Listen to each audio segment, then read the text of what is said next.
নমস্কার বন্ধুরা, paper and colour চ্যানেলে আপনাদের সবাইকে স্বাগত। আমি পৌলমী।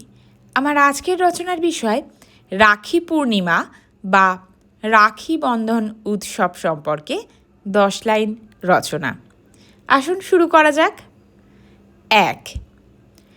রাখি বন্ধন ভারতের একটি অন্যতম প্রাচীন ও ঐতিহ্যবাহী উৎসব। 2.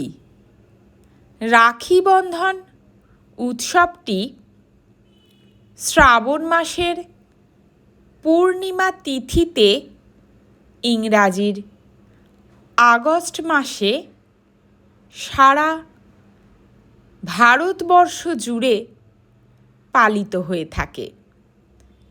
পূর্ণিমার দিন অনুষ্ঠিত হওয়ায় এই উৎসবকে রাখি পূর্ণিমাও বলা হয়ে থাকে।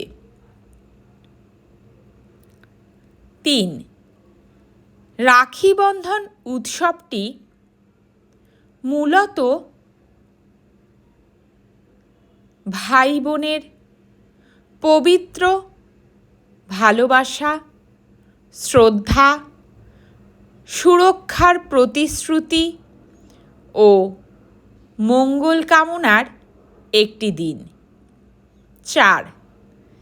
এই পবিত্র দিনে বোনেরা তাদের ভাইদের কবজিতে সুন্দর রাখি বেঁধে দেয়, কপালে ফোঁটা দেয়, মিষ্টিমুখ করায় এবং ভাইয়ের সুখ, সাফল্য, দীর্ঘায়ু ও মঙ্গল কামনা করে।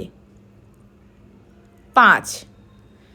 বিনিময়ে ভাইরা বোনেদের উপহার দেয় এবং ভালোবাসা, সম্মান ও সুরক্ষার প্রতিশ্রুতি দেয়।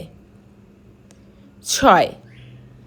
রাখি শুধু একটি আলংকারিক সুতো নয়, এটি স্নেহ, আশীর্বাদ, স্মৃতি এবং পারস্পরিক বন্ধনের প্রতীক, যা শৈশবের পরেও আজীবন অটুট থাকে। 7. বৃহত্তর অর্থে রাখি বন্ধন উৎসব একটি ভারতীয় সাংস্কৃতিক প্রথা, পারিবারিক ঐক্য, আবেগ এবং পারস্পরিক শ্রদ্ধার পরম্পরা। 8. রবীন্দ্রনাথ ঠাকুর বঙ্গভঙ্গের প্রতিবাদে 1905 সালে রাখি বন্ধন উৎসবকে ঐক্যের প্রতীক হিসেবে ব্যবহার করেছিলেন। সেই সময় জাতি, ধর্ম, বর্ণ নির্বিশেষে মানুষ পরস্পরের হাতে রাখি বেঁধে সম্প্রীতির বার্তা দিয়েছিলেন। 9. বর্তমানে বিদ্যালয়, বিভিন্ন প্রতিষ্ঠান, ক্লাব, রাজনৈতিক দলগুলি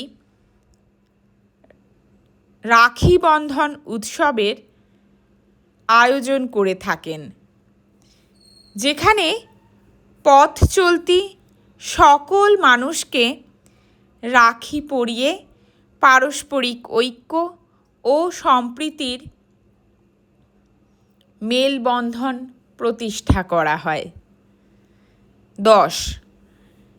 রাখি বন্ধন উৎসব আমাদের জীবনে সৌহার্দ্য, ঐক্য ও সম্প্রীতির এক সুন্দর বার্তা বহন করে। ধন্যবাদ ভিডিওটি সম্পূর্ণ দেখার জন্য। এরকম আরও অন্য কোনো বিষয়ের ওপর ভিডিও পেতে চাইলে অবশ্যই কমেন্ট করে জানাবেন। আর ভিডিওটি ভালো লেগে থাকলে লাইক, শেয়ার এবং সাবস্ক্রাইব করতে ভুলবেন না।